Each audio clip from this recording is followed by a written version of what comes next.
Hey there, I hope you're doing well. My name is Arya and today we're going to look at some more Reddit stories. If you enjoy Reddit stories, consider liking, subscribing, and maybe hitting that notification bell too. Let's get started with today's first story. Much love, everyone. Today's first story comes from cheating wife caught on trip husband's full-blown revenge plan. Free luxury getaway this weekend. My wife's eyes sparkled as she waved a glossy brochure. The pamphlet showcased a lavish new resort nestled on the Gulf Coast. Skepticism crept in as I imagined the price tag, but she explained that her agency was handling the resort's publicity and we could attend for free, which would benefit our relationship.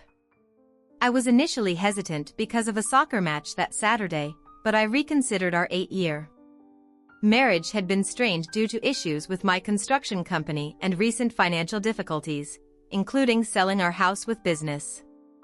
Finally, improving the event seemed like a welcome break. Felicia, a vice president at a top PR firm in Orlando, had been instrumental in keeping us afloat during the recession. With her rising success and long hours, her job often meant late nights, which had strained our marriage, reducing the intimacy we once had. We packed on Wednesday and left early Thursday for Watchee, driving to the resort. Its remote location surprised me, but the amenities impressed me. Felicia noted that the resort catered to wealthy UF alumni and our ocean view suite showcased her PR skills. After unpacking, we enjoyed mojitos and discussed the resort's cost with Felicia, joking we'd need to build more to afford it later, while she had a spa massage. I swam laps, we napped and headed to dinner, but the Continental was full. We were about to head to the American Grill. Instead, when a man at a nearby table waved us over, the man approached us. I noticed you were having trouble finding a seat. I'm Don Cavendish and this is my wife Mia. If you're open to dining with strangers, we'd be happy to have you join us. I glanced at Felicia and she nodded encouragingly, so I extended my hand to him. Don, I'm Andy Salazar, and this is my wife Felicia. We'd be delighted to join you. As we moved to their table, I took a moment to assess them. They made a striking couple. Don was an ango about my height, perhaps a few years older than Felicia, and Mia wasn't just a trophy wife. She was definitely an attractive woman with a captivating décolletage that drew attention to her impressive figure. To put it simply, she was quite well endowed and clearly confident about it. We started talking about ourselves and the resort. Don and Mia had just arrived from Ocala that day, so we shared some of our discoveries with them. The conversation soon covered a wide range of topics, and by the time the Tayasu arrived, I was surprised to realize how quickly the evening had passed. Don insisted on offering us a post-drink, and after the glasses were served, he proposed a toast to making new friends in unexpected places. We all joined in the toast enthusiastically. When we were done, Don wasn't ready for the evening to end. I hear there's a great nightclub here. How about we go for a dance or two? I looked at Felicia and she was smiling widely. That sounds good, Don, I said, and we headed out. The nightclub was packed when we arrived, but Don must have worked some magic because a table for 4 suddenly appeared after we ordered drinks. Don stood up and bowed to me. Would it be all right if I asked your lovely wife for a dance? He asked. Only if I can dance with yours, I replied, and Mia gave me an approving nod. The band was playing classic rock and soon all 4 of us were dancing to the music. After the first dance, we swapped partners and danced through a couple more songs. Before returning to our table to finish our drinks, I leaned over to Felicia, ready to head out. I asked we have some unfinished business back at our room when she agreed. We made our farewells and prepared to leave. Don and I exchanged a friendly hug and then he hugged Felicia. While I did the same with Mia, I thought Mia's hug was a bit more intimate than usual, but I didn't mind. Just as we were about to go, Don called out, "Hey, would you two like to join us for brunch tomorrow at 1100? We're staying in one of the beach cottages." He gave us the number and we'll be eating on the patio. Can you make it? I looked at Felicia. She whispered, I'm really enjoying Don and Mia and I'd love to see one of those beach cottages. I turned back to Don and Mia. If it's not too much trouble, we'd love to join you with that settled. We went to the elevator to head back to our room. "What a nice surprise," Felicia said. "One moment we're with strangers and the next we dancing with new friends." I felt the same way. I replied as I used my key card to open the door. "What did you think of Mia?" "She seemed really nice," Felicia said while undressing, "but I didn't get to talk to her much." Then she turned to me with a playful smile. "But I know what you thought about her. You couldn't take your eyes off her chest." I tried to protest, but Felicia wasn't having it well. "I think it's time you gave a little attention to these," she said, gesturing to herself.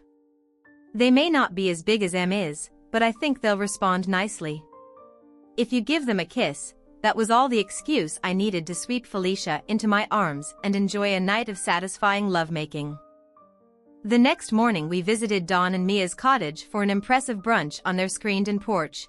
With a pleasant breeze from the ceiling fans, Felicia and Mia decided to sunbathe by the infinity pool, while invited me for a deep-sea fishing trip on his 38T Chris cruiser. Although I had little deep-sea fishing experience, I was eager to join him. Dawn grabbed a chest of beer and ice, and I carried jerry cans of gasoline a few miles out in the Gulf. We began trolling despite slow fishing. The beer and sea made for a relaxing afternoon. Dawn's stories revealed his and Mia's considerable wealth. Then my rod bent sharply and Dawn helped me reel in what seemed like a promising catch as he maneuvered the cruiser. Staying in the boat was tougher than I expected. Suddenly Dawn pointed out a blue-white torpedo leaping from the water. It was a moo shark. I struggled to reel it in as it jumped repeatedly, but eventually it bit through the line and escaped. Dawn tried to comfort me about losing the shark. Inform us if you are enthusiastic about this narrative. If you are, press A if you found the video to be enjoyable. If this is not the case, press B. Your comments are a great source of motivation for me to collect more stories that are uplifting and meaningful. But I was relieved to avoid further confrontation. With the fierce creature exhausted, I was ready to head back to the resort. Back in our room, I eagerly shared my adventure with Felicia, who reacted as hoped. However, I sensed she had something on her mind and she took her chance as soon as I finished my story. "I had a bit of an adventure today too," she said with an unreadable expression when I looked at her. Curiously, she continued, "Mia and I had a very interesting chat by the pool. She mentioned that she and Dawn enjoy swinging." "I don't get it," I said, confused. "What do they like to swing?" Felicia looked at me as if I were naive. "No, Andy, they like to swap partners in bed." "Oh," I exclaimed as it sank in. "Wow. I wouldn't have guessed that. But there's more," Felicia said with a sly smile. "Em asked if we'd be interested in swinging with them tonight." I plopped down on the bed, overwhelmed. We had barely gotten to know these people, and now they were suggesting that Mia was definitely attractive. But I had thought this weekend was supposed to be about reconnecting with Felicia. "I'm not sure, honey. I like them, but this feels a bit sudden." "What do you think?" Felicia sat down next to me. "I think we should go for it. We've talked about trying something like this for a while, and this is a great chance. We don't know these people well, and they live in a different city. It's not like we'll be seeing them often. Plus Mia is pretty hot." Thinking about how Mia looked in her swimwear earlier made the idea seem quite tempting still. I wanted to be sure about how Felicia felt. "Are you sure, sweetheart? We're having a great weekend and I'd be more than happy to focus entirely on you," I said, holding her hands. "Let's do it," she said, squeezing my hands for emphasis. "It'll be an adventure, something to add excitement and bring us closer. If it doesn't work out, we don't have to do it again." Her determination and my growing interest in Mia made me more open to the idea. Mia's closeness, while dancing, and her earlier comments became more intriguing. It was flattering that such an attractive woman was interested in me. I masked my excitement and agreed to the plan. At dinner with Dawn and Mia, the atmosphere was electric. Felicia wore a striking red dress and Mia dazzled in black. Mia's fingers on my knee and the palpable tension suggested Dawn and Felicia were similarly engaged. An audible gasp from Mia confirmed it. After dinner, when the ladies wanted to dance, Dawn and I reluctantly agreed. The slow jazz turned our dance into foreplay, with Mia rubbing against me. Dawn and Felicia appeared to be enjoying themselves. Similarly, When the ladies went to the restroom, Don gave me his card key and suggested we use their cottage for the night, while he and Felicia stayed in ours. We agreed, and I headed to the beach cottage. Once inside, Mia became intense, eagerly undressing me as we moved to the bedroom after I had somewhat recovered. I realized that she had crawled up on the bed and was lying beside me. I took her in my arms and kissed her. That was undoubtedly the best I ever had in my life. I told her sincerely. Mia lay face down on the bed and slid a small pillow under her hips. "Okay, big boy," she said in a husky voice. "Come to my backside." Mia woke me up. She reminded me not to miss breakfast. Groggy, I got dressed, and as we headed to the main building, Mia linked her arm with mine and complimented me on the previous night. I felt uneasy about Felicia and wondered about her night and our relationship. Although the experience with Mia was fantastic, I needed to check in with my wife at the restaurant. Felicia and Dawn were already seated. Felicia greeted me with a smile and mentioned she'd ordered breakfast for me. When I asked if everything was okay, she said it was fine and inquired about my night. I told her it was good and suggested we discuss it later. Felicia urged me to eat something first, noticing I looked worn out as we ate. We discussed plans for the day. Mia wanted to take us out on the boat, but Dawn had a conference call and couldn't join. He encouraged us to go ahead, assuring us that Mia was skilled at sailing. The perfect weather made the boat ride appealing, and spending time with two women in swimwear sounded great. Felicia and I headed to our room to change, but I felt increasingly sleepy. Felicia noticed my yawning and suggested I'd take a short nap while she and Mia went without me. I collapsed onto the bed and fell asleep. Felicia kissed me on the cheek, left a do not disturb sign, and told me to rest well. I was jolted awake by loud knocking and shouting, struggling to sit up. I saw it was nearly 4:00 p.m., surprised at how late it had gotten. The knocking continued as I stumbled to the door and found a worried hotel employee. He explained that they had been searching for me and that there had been an accident dragging me toward the elevator. He insisted I come immediately. Outside, a group of uniformed men awaited. A coast guard officer pointed to a helicopter hovering over smoke in the Gulf. Another officer showed me a live feed of burning wreckage drifting at sea, explaining there had been an explosion and fire. "What kind of boat was it?" I asked, my voice trembling with fear. "From what we can determine, it was a Krisk hardtop cruiser," he said, and I felt my legs weaken. I swallowed hard and tried to phrase my next question carefully. "Are there any survivors? Have they managed to rescue anyone?" He looked at me with a sad expression. "The helicopter hasn't spotted any life vests, and the diver they deployed hasn't found any bodies in the water." Noticing my reaction, he added, "But a boat from the Marine Safety Office in Tampa will arrive shortly and they'll conduct a more detailed search." The image of the moose shark suddenly flashed in my mind. I shuddered and tried to push the thought away. "What could have caused that?" I asked, pointing at the feed from the helicopter. "It looks like a bomb went off." The officer shook his head. "We often see this engine fume causing explosions. When someone tries to restart the engine, we lose a lot of bores this way." He then answered his radio and told me their cruiser was continuing the search. "There's nothing more you can do right now. Why don't you go back to your room so we can find you if there's news?" Reluctantly, I headed back inside, overhearing someone say "poor bastard," which only deepened my despair. If the professionals were pessimistic, what hope did I have? The afternoon dragged on without the call I was hoping for. I called my office, my sister, and Felicia's parents, each call more painful than the last. Later, a waiter delivered food from the manager, but I had no appetite and barely nibbled. I spent the evening peering out at the dark Gulf, hoping for a rescue, unable to sleep. I started packing our bags and found a pair of Felicia's underwear under the bed. The sight of them, crusty from last night's activities, brought a wave of shame. I had spent the last night of her life with another woman, and Mia, who might have perished as well. Resentment served addition. If Mia hadn't worn me out, I might have been there to help Felicia. My thoughts turned to Don, and I realized he was likely enduring the same torment. I collapsed on the bed, overwhelmed by guilt, grief, anger, and despair. It was the worst night of my life lying there. Memories of my life with Felicia flooded back. We met at Florida Atlantic University through soccer scholarships and quickly became close. We dated through college and married after graduation. Learning about Felicia's family deepened my understanding of her. Her parents were staunch anti-communists. Her father's family lost their sugar plantation in Cuba after Castro's revolution and fled to Miami.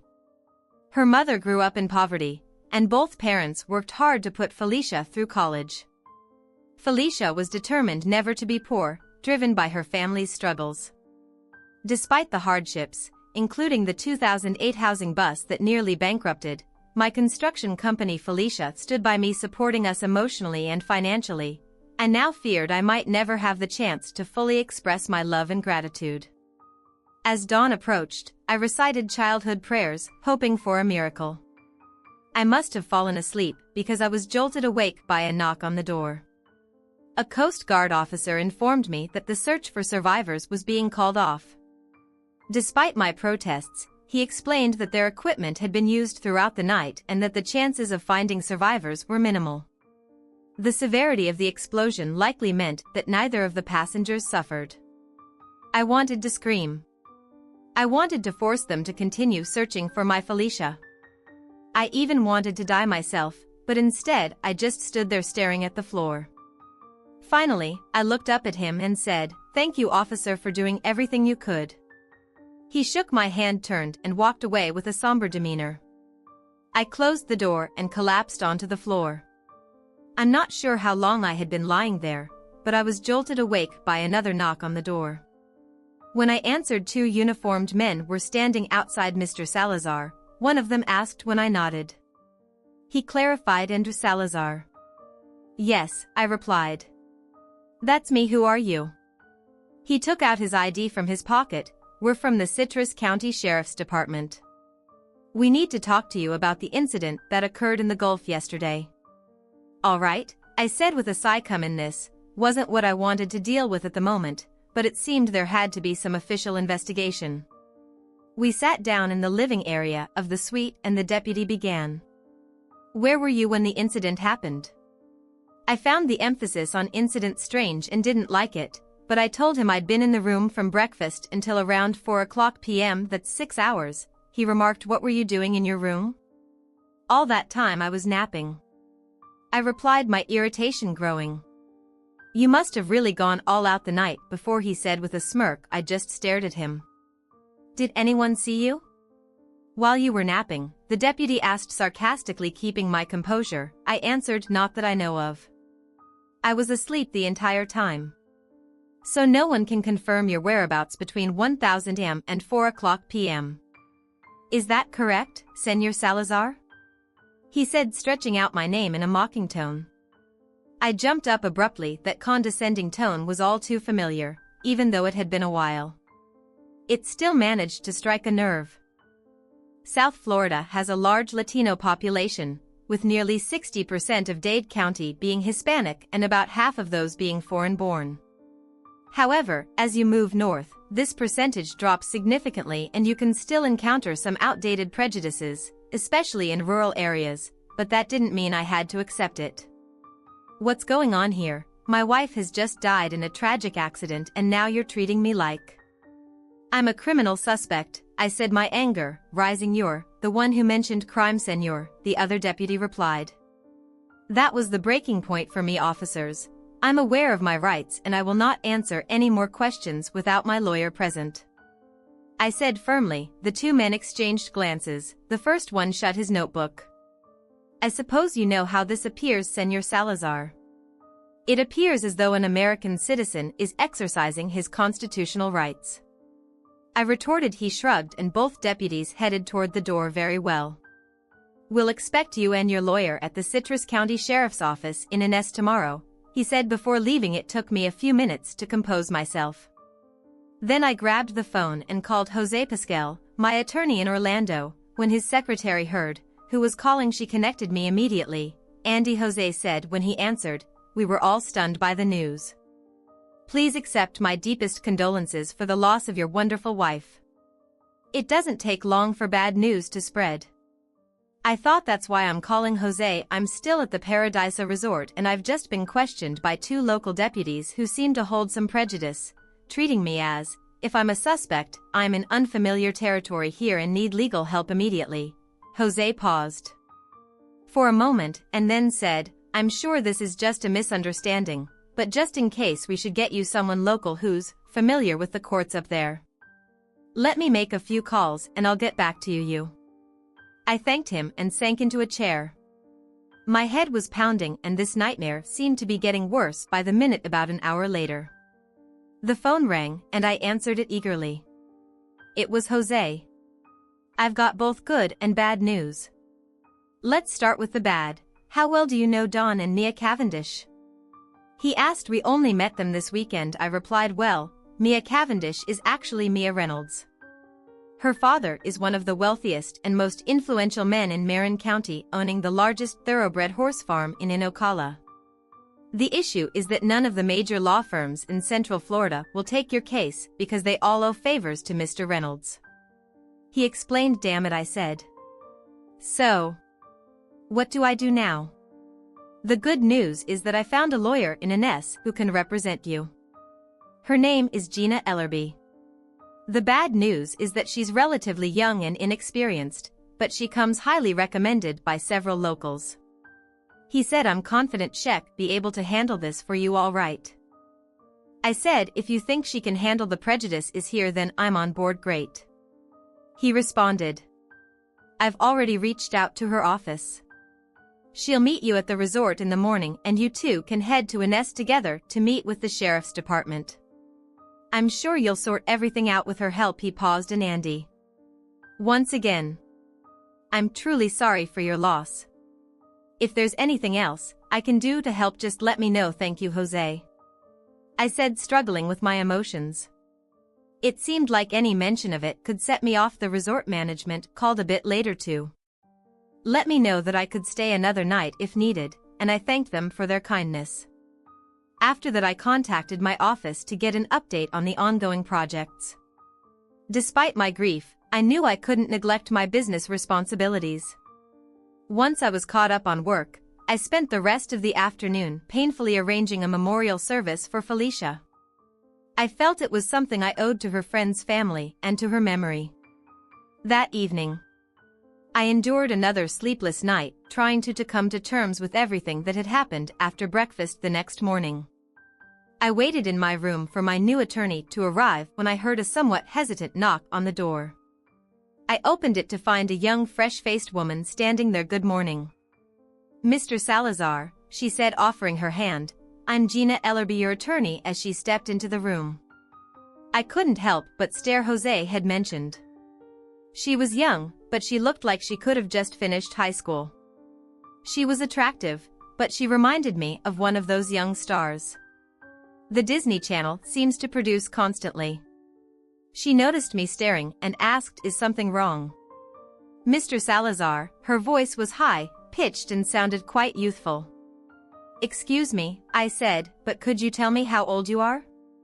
I knew it was a bit rude, but I couldn't restrain myself. Her face flushed and she straightened up, though it didn't make much difference. I understand that I look younger than my age and that my voice may sound childish, Mr. Salazar, but I'm 27 years old. I've graduated from law school, passed the bar exam, and I'm licensed to practice law in Florida. If that's not satisfactory, I can leave and you can find another attorney, she said, clearly offended. I raised my hands both to stop her from leaving and to apologize for my earlier behavior. I'm sorry, Miss Ellerby. You caught me off guard. Let's start over. I'm Andre Salazar, but you can call me Andy. I'd like you to represent me. She took a deep breath and then offered her hand for a shake. Apology accepted. She said, I prefer to call you Andy and you can call me Gina. I'm looking forward to working with you. Mr. Pasquo briefed me on your situation, but I'd like to hear the details from you. I started Felicia and I drove up here on Thursday. Oh, Andy, she interrupted, I'm so sorry about your wife. I meant to express my condolences when I first arrived.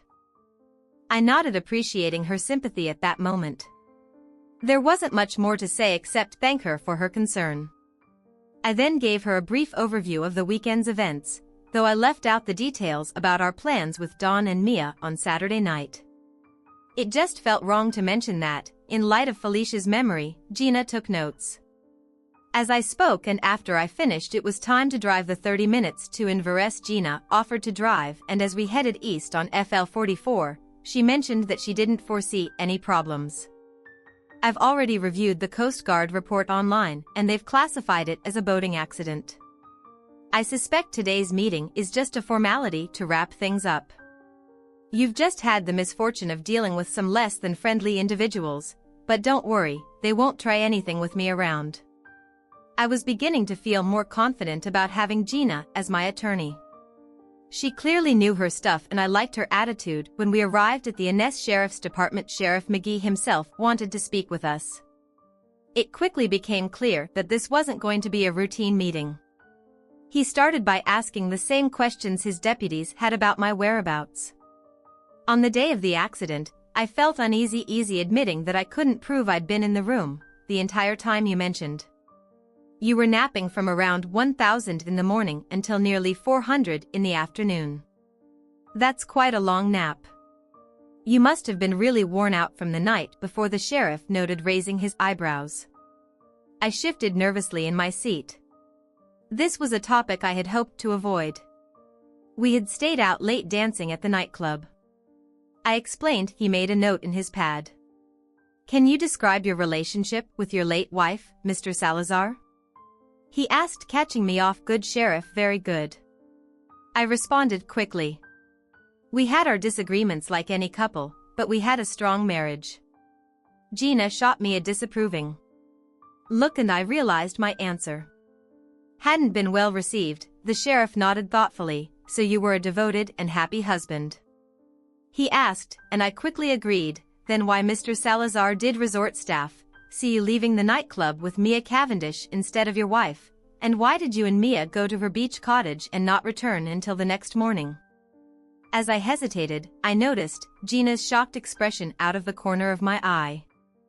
I realized too late how suspicious my attempts to protect Felicia's reputation must have seemed. All I could do was come clean about the whole situation. Sheriff, Felicia and I had talked about spicing up our relationship a bit, and when Dawn and Mia presented an opportunity, we decided to explore it. I said. I gave him a summary of our encounter, leaving out only the specifics of what Mia and I had done together. Once I finished, I added, please keep this confidential. It would be really distressing for Felicia's parents to find out about this, especially right now. I'm sure you understand. He didn't reply, but made another note. Then he shifted to a new topic. Did you and Mrs. Salazar have any life insurance policies? He asked. I shook my head. No, we never got any. I've always thought they were a poor investment, so you wouldn't benefit financially if your wife passed away. Unexpectedly, absolutely not. I replied, my frustration growing. Not even the accidental death and disment policy provided by your wife's employer. He pressed. Oh, I said, suddenly realizing I forgot about that. As I spoke, I noticed Gina looking at me with concern. Your wife increased the coverage on that policy to $1 million. Just last month. The sheriff continued, his tone matter of fact. Felicia mentioned she was doing that, but I had no idea it was that much. I said quickly. I knew my response sounded weak. The sheriff changed the subject. Again, let's revisit Mia Cavendish. How long had you known her? This weekend was the first time I met her, I answered promptly. Can you prove that, Mr. Salazar? He shot back. Before I could respond, Gina intervened. Sheriff, you know it's impossible to prove something didn't happen.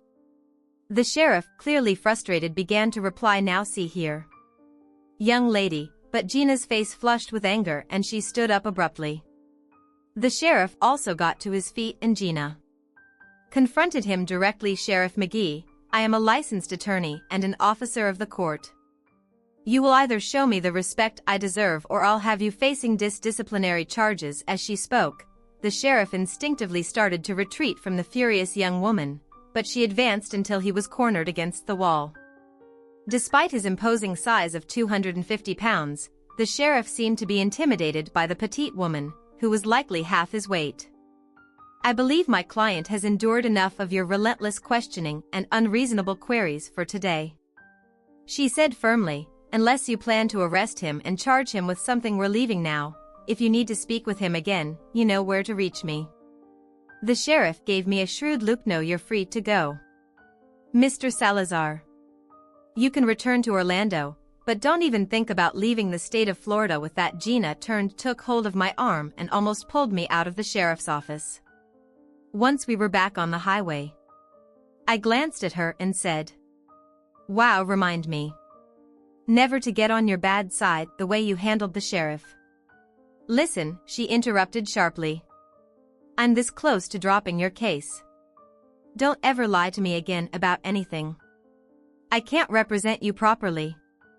"If you do, Gina, I'm sorry," I said earnestly. "I didn't mean to lie. I was just embarrassed about the wife swapping and didn't want to damage Felicia's reputation or Maya's. For that matter, I genuinely didn't know about Felicia increasing her insurance to $1 million. Please believe me." She stared ahead in silence for a moment. "All right," she finally said, "I believe you, but don't hide things from me again." Then she smiled slightly. "Besides, wanting to experiment with your marriage doesn't make you a murderer.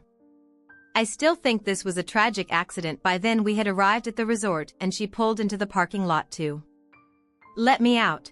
"I know you need to get back to Orlando. I'll handle things here, and if anything changes, I'll get in touch with you immediately." After I checked out of the resort and started driving back to Orlando, I couldn't help but think about the tough days ahead. The first thing I had to deal with was the memorial service, and I knew it would be an incredibly hard experience for me. 2 days later, while I was at the office, the phone rang. It was Jose.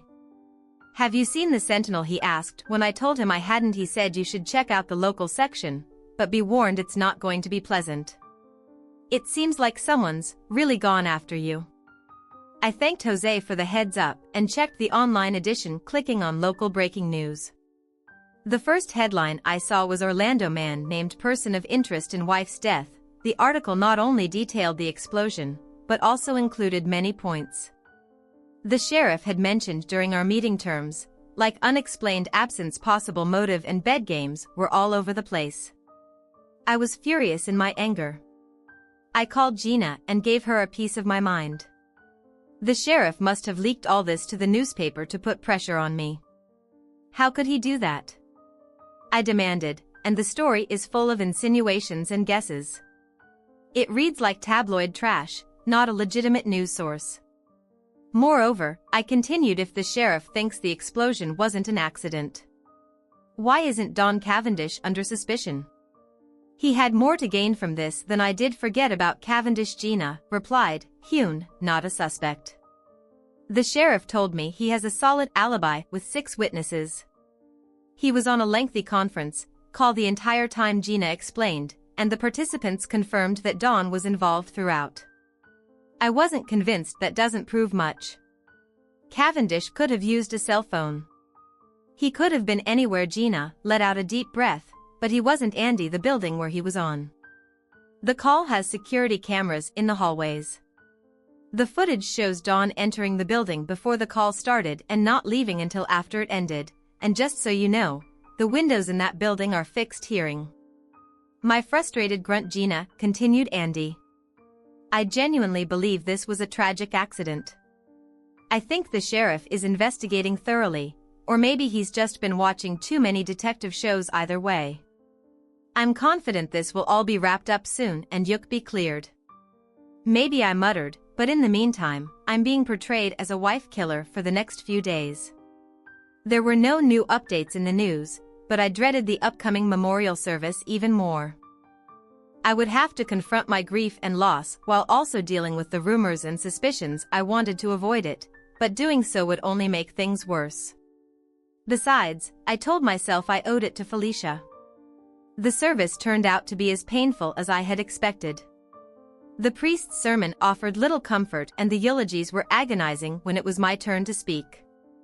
I broke down halfway through my prepared remarks and had to cut it short. As I tried to recall some of our happier moments, I choked up and could only manage to say "I miss you, Felicia" before stepping away from the pulpit. Despite a decent turnout for the service, I noticed that far fewer people came through the reception line afterward. Instead, many guests gathered in small groups, whispering among themselves. I could only guess what they were discussing at one point. I noticed Felicia's family standing off to the side. Her father gave me a piercing look, and I wished I could say something to assure him that I hadn't harmed his beloved daughter. Then her mother hurried over and gave me a quick hug. "We know you loved her, Andre, once all this is over. You should come visit us." That made me feel a bit better, but I couldn't help wondering how long it would take for all this to blow over. The only other thing that stood out to me about the service was that my entire football team showed up, which meant a lot to me. The last one to come through the line was Domingo, our striker, small, but as quick as lightning. He came up and gave me a big hug. "Hey Andre, stay strong, man. We all know you didn't do anything wrong." He flashed a wide smile. "You're like a Boy Scout in all the games we've played. You never even got a red card." I couldn't help but smile as I thanked him. I only wish that others shared the same confidence in me. A week after the memorial service, I was working in my office when Gina Ellerby walked in. "Gina, what are you doing here?" I asked in surprise. "I had some updates for you, and since work's been slow, I thought I'd come by in person if you're not too busy." "No, not at all," I replied. "I'm glad you're here. I didn't mean to put you out." "And what have you found?" She told me she'd gone to the sheriff to find out how the reporter had gotten information about the investigation. I asked if he'd taken a side job with the Sentinel, she said, but he denied any involvement. However, he did admit to recording the interview, so someone else could have heard it. She added, "I suspected one of the two deputies was likely responsible." I didn't like it, but there was much I could do. The information was out, and all I could do was hope my name would be cleared soon. But when Gina showed up at my office a week later, my hopes for a quick resolution were dashed. "The sheriff told me they found new evidence," she said, and her expression made it clear that it wasn't good news. "The jerry cans from the Krisk have washed up on shore," she said, "and they have your fingerprints all over them." I shook my head in frustration. "Of course, my fingerprints are on the cans. That doesn't mean much." I told her when Don and I were getting the boat ready for fishing. On Friday, I brought the extra fuel for him. Naturally, my prints would be on those cans. She nodded in understanding. "I trust you, Andy. It's just that it doesn't look great if I were a prosecutor presenting to a jury." I'd outlined 3 things needed to prove a crime: motive, means, and opportunity. Felicia's life insurance gives a clear motive. Your fingerprints on those cans suggest you had the means, and your lack of an alibi for those 6 hours on the day in question points to an opportunity. But I've already explained each of those points, I argued. "I know," she said, "and that's likely why no charges have been filed yet. But I've seen cases where juries have convicted based on evidence that was even less substantial than this." I looked at her, feeling worried and frustrated. This is turning into a nightmare. What will it take to show people I'm innocent? She paused to think. "The biggest issue is proving where you were on Sunday. The resort manager told me the sheriff's team interviewed all the staff to see if anyone saw you, but they found nothing." "That's because I was asleep in my room," I exclaimed, "but no one knows that I'm left having to prove something that can't be proven." Gina began to walk around the room. "There must be a way to show that you never left your room after a moment," she asked. "Aren't all the doors at the resort controlled by card keys? Wouldn't they have a record of every time someone entered a room?" "No," I said, "card keys don't work that way. Each door lock is a standalone unit programmed to accept only a specific code on the card. The code is valid only for that particular door, and only during the guest's stay. The locks aren't connected to a central system to change the codes.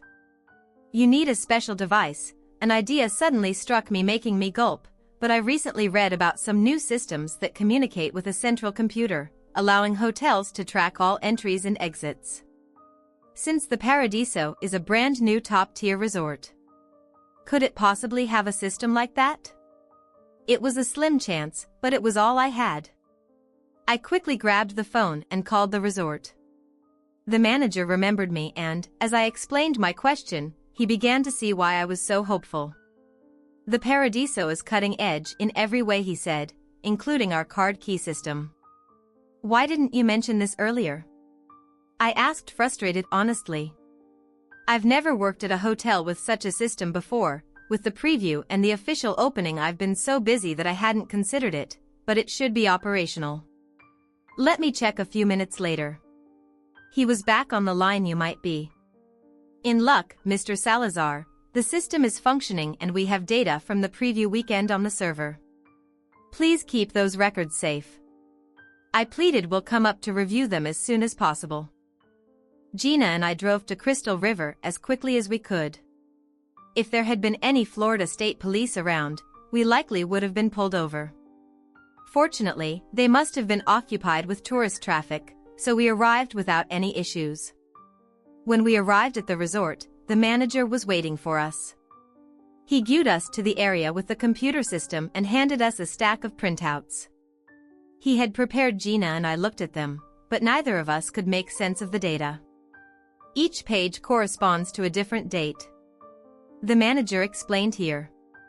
He said, pointing to a column. Heading are all the times the room numbers are listed on the horizontal axis. The codes in the table show the status, whether the door was open or closed, and if a card key was used. Gina looked puzzled. How can a door be opened without a card key when it's opened from the inside?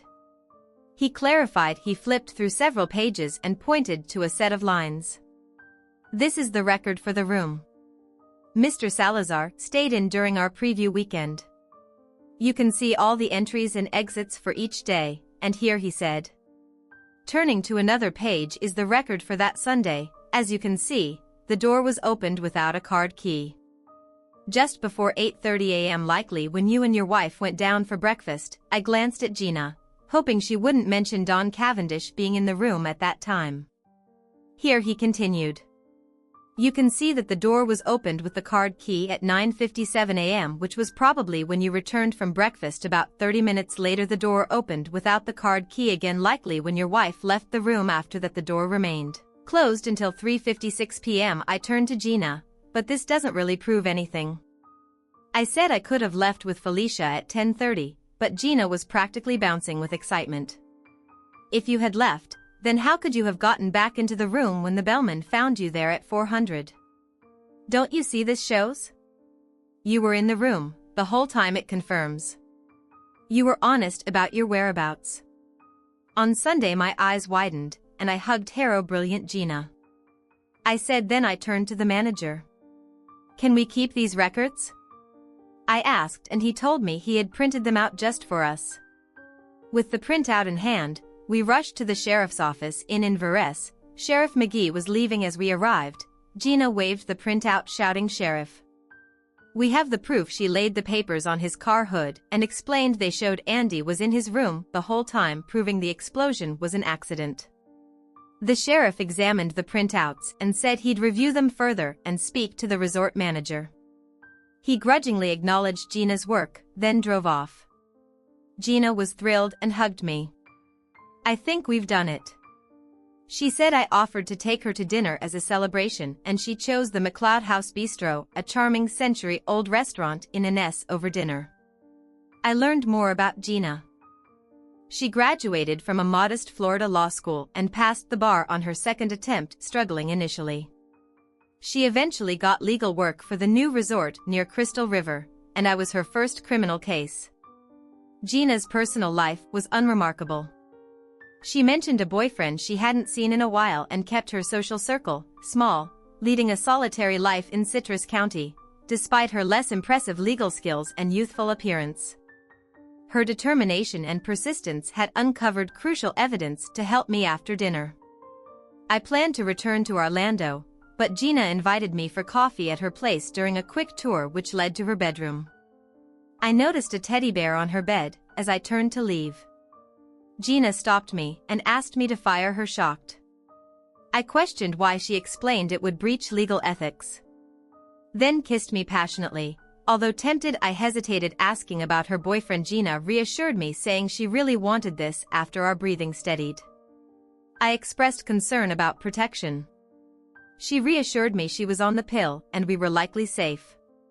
We shared a kiss and soon fell asleep. Later she shyly asked if we could repeat the experience, preferring a slower pace. I complied, but her urgent needs soon had her moving wildly against me. At breakfast, Gina was cheerful, even dancing a bit. I was relieved. She seemed guilt-free about our night together. She asked how it felt to be cleared of suspicion, but I was still troubled by the possibility of a crime sheriff. McGee had been so certain, and I wondered if there was more to it despite Gina's reassurance that it was just a tragic accident. I remained concerned. Don Cavendish had a lot to gain from his wife's death and his alibi seemed too perfect. Gina thought I was being paranoid, but agreed to drive me to Don's office. The building was a plain two-story structure with a front and rear entrance connected by a long hallway. There were no other exits. We entered the building and saw that Don Cavendish and ASY had a suite at the rear. A security guard offered to show us an unleashed office. Once inside the office, which was plain, I examined a floor-to-ceiling window and recognized the manufacturer from a decal. I asked Gina for nail clippers and used them to open a small slot in the window frame. The window pivoted open, surprising Gina. I realized the window was a center pivot design, allowing both sides to be cleaned and enabling someone to slip out without using the hallway. After closing and relocking it, I took Gina's arm and headed to find the sheriff. Gina stopped me, warning that, without evidence, accusing Don Cavendish of involvement would be futile. She pointed out that the sheriff didn't arrest me due to weak evidence and likely wouldn't arrest Cavendish on even weaker grounds. She urged me to let it go, stressing that pursuing this could make me look worse, though I recognized her point. I felt I needed to speak with Cavendish. Gina informed me that Cavendish had left town indefinitely. I was frustrated, believing he was hiding something. Gina suggested I return to Orlando, focus on my life, and accept the accident for my own peace of mind. She expressed her concern for me and hoped I wouldn't be consumed by conspiracy theories as I drove back to Orlando. I couldn't shake the feeling that too many coincidences pointed to something more than an accident. Cavendish's conference call, the gasoline cans, and Mia's actions seemed too conveniently aligned. Yet I wondered if I was overthinking it and if I should just move on. I threw myself into work. Hoping to distract myself despite the busy week, I found myself still obsessing over the details on Thursday afternoon. I was surprised to see Gina in my office, dressed nicely and holding a bottle of champagne. She was there to celebrate the sheriff's closure of the investigation. Officially ruling the explosion an accident, I thanked her and asked why she was really there. Gina, no longer smiling, explained that, although she wasn't in love with me, we shared common experiences, loneliness, loss, and desire. She suggested we help each other out for a night. Recognizing the truth in her words and feeling the same way, I invited her to dinner at my place. Her smile and response made me glad I'd extended the offer. After we finished in bed, Gina became serious and revealed she might know where Don Cavendish was. She had seen a package with his name at the resort office addressed to Lake Tahoe and had written it down. Additionally, she learned that Don's business invested heavily in the Paradiso. I began dressing, determined to go to Tahoe to find Cavendish and uncover the truth. Gina wanted to come along, but I insisted she stay behind for her safety. She left reluctantly and I notified my office of my absence before booking a flight to Reno. Upon arrival at Reno International, I faced an unexpected challenge.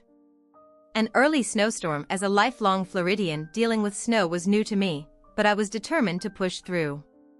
I rented a four-wheel drive vehicle and chains at the airport, then spent the evening in Reno, opting to drive to Lake Tahoe the next morning. After a smooth drive on I-580 in Nevada 431, I put chains on the tires as snow thickened near Galena Creek Park. The drive up Mount Rose Highway was challenging with heavy snow and sharp turns, but I made it safely to South Lake Tahoe by early afternoon. Exhausted after the 3-hour drive, I checked into the Mont Bleu Casino Hotel. After resting, I used my rental SUV to locate Cavendish's address. The GPS took me to a large Swiss-style chalet with a stunning lake view, but as night fell and snow continued, I decided to return to the hotel. I relaxed with a burger and beer at the Zone while watching the Miami game, which lifted my spirits. After the game, I explored the casino and spotted Don Cavendish at a blackjack table, clearly doing well with a tall, attractive blonde. At his side, he seemed to be enjoying himself, not wanting to confront him. I decided to wait until the next day. Back in my room, I struggled to sleep, troubled by seeing Cavendish and the uncertainty of what tomorrow would bring. The next morning, I prepared for the encounter wearing skiing and climbing gear I had bought in Reno for warmth. I also acquired a firearm from a local gun dealer, paying extra to bypass the waiting period checking out of the hotel. I noticed the heavy snowfall and grew more somber. I drove carefully back up to Cavendish's chalet, parking out of sight, seeing smoke from his chimney.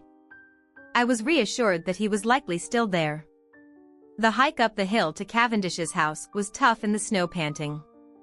I crouched behind some trees and assessed the security system using my construction knowledge to bypass it with a pry bar and screwdriver.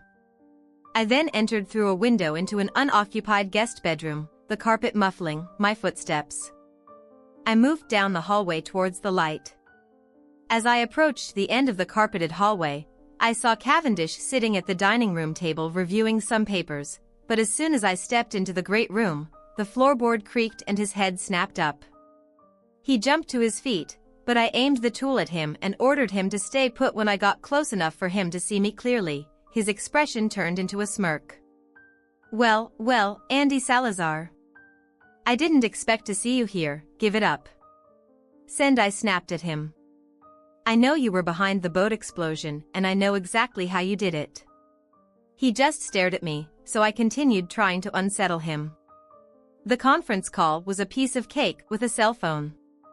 You could have made that call from anywhere and your colleagues wouldn't have known. Figuring out how you manipulated the video from the office building took a bit more work, but once I visited the place and saw those center pivot windows, it was clear.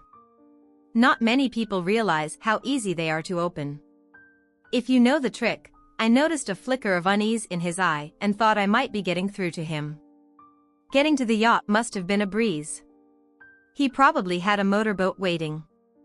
No, he said with arrogance, it was a ski, due faster and easier to hide, and with a wet suit on no one recognized me. But why go through all this? You were already wealthy.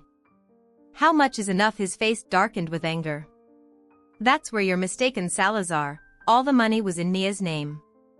She demanded a prop when we married and she used it to keep me under control. I wanted her debt almost as much as I wanted her money.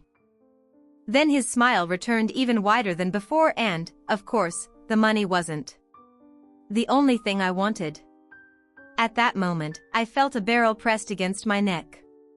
You'll have a longer life if you put that on the floor, a voice whispered behind me. Despair washed over me as I bent down and placed my tool on the floor. Kick it away, came the command, and I used my foot to push it away from Cavendish. At least he wouldn't be able to reach it easily. The gunman stepped back from me and started pacing around the room, eventually ending up next to Cavendish. When I saw the long blonde hair, I cursed my own foolishness. Damn it, I never considered she might still be around. Cavendish was grinning widely. You still don't get it, do you, Andy? He nudged the blonde, who then touched her hair and began adjusting it. After a moment, she grabbed the golden locks and pulled them off her head, revealing short black pixie-cut hair. Oh my God, Felicia! I exclaimed, nearly collapsing in shock. She looked at Cavendish with a satisfied smile. See, Dawn, I told you the disguise worked. I was stunned. You were in on this the whole time? I asked, barely able to believe it. She gave me a smug look. Who do you think put a double dose of Ambien in your breakfast on Sunday? Who do you think increased her life insurance to give you a motive? Who do you think added more Ambient to the drink I made for that troublemaker Mia, so she wouldn't cause problems? When Dawn came to the boat, Cavendish was now bragging. It was so simple. By the time I reached the yacht, Mia was out cold, so it was easy to weigh her down and throw her overboard. Then I rigged the engine and Felicia and I made our escape.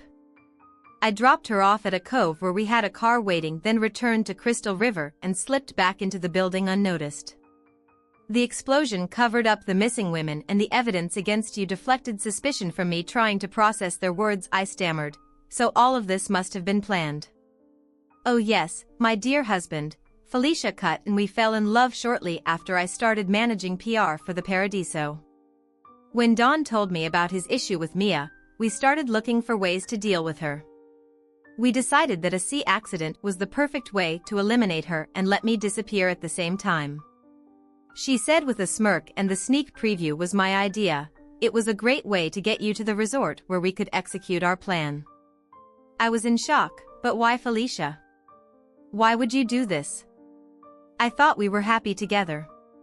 You were so affectionate at the resort. How could you betray me like this? Her face turned red and her eyes became wild with an almost frenzied tone. She yelled. You know why? I told you before, I will never be poor again. I stumbled back, overwhelmed by her intensity. I hadn't realized how deeply her troubled childhood had affected her. Felicia seemed to regain her composure and moved closer to Cavendish, wrapping her arm around him in a calmer tone. She continued, now that Mia is out of the picture and everyone believes I'm dead, we'll never have to worry about money again.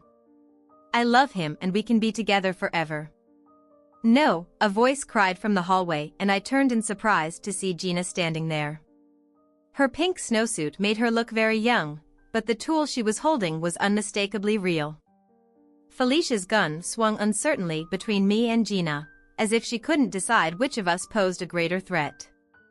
Tears were streaming down Gina's face.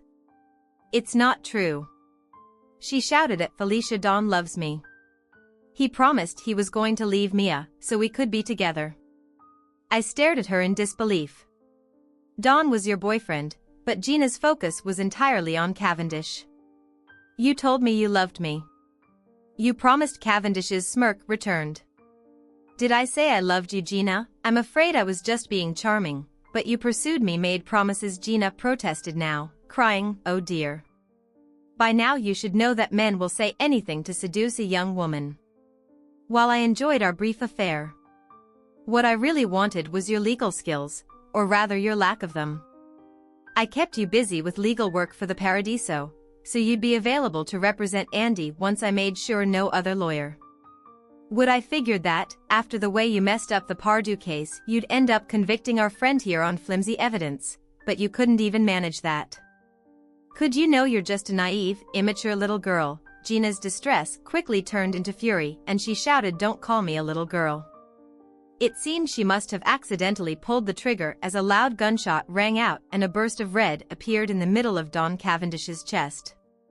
He touched the blood in shock, then fell to his knees and collapsed face first onto the ground. Felicia screamed and fired a shot that struck Gina in the shoulder, spinning her around. The second bullet hit Gina in the back, causing her to fall to the ground. I doubted she'd be able to get up after that. Felicia knelt beside Don, sobbing and shaking him. Seeing this, as my only opportunity, one began to run towards her. Felicia must have heard me coming because she stood up, turned and fired at me. However, I was already sliding toward her, performing a soccer-style tackle as I slid into her. My heavy boots kicked the side of her knee. Her face registered shock as she was thrown into the air, landing hard on her shoulder with her head hitting the floor so forcefully that it stunned her. I quickly got to my feet and kicked the tool away from her as she started to regain her composure. The pain from her injured knee must have hit her, causing her to cry out in pain and grab her leg. The awkward angle at which her knee was bent suggested she likely had a serious injury, possibly a torn ACL. She wasn't going to be walking on that leg anytime soon. I hurried over to Gina to check if I could assist, but finding no pulse at her neck or wrist, I let her lifeless body fall back to the floor. I thought to myself, poor Gina, what a terrible loss. I then approached Felicia and looked down at her through her tears. She reached up and grabbed at my pants leg. Help me, Andy. She pleaded, help me, darling. I pulled my pants away from her grasp and dialed 911, giving the address and requesting both police and an ambulance for a double homicide. I promised the operator I'd be there to let them in. I sat by the window watching the wet snow gently fall over the lake. The view was serene, but I missed the sand and ocean. I took out the miniature audio recorder from Reno and confirmed it had captured everything. I placed it on the table for the police. Felicia's crying caught my attention. If this were one of our league games, we'd have iced her knee to reduce swelling, but I decided to leave that to the professionals. I'm going to turn this one over to you. What do you make of this situation? Share your thoughts in the comments below, and as always, a huge thank you from the bottom of my heart for getting involved in today's stories. Your love, support, and time mean the world to me. So, thank you so much for being part of this. I really appreciate your time. I'll see you in the next one. Take care and much love.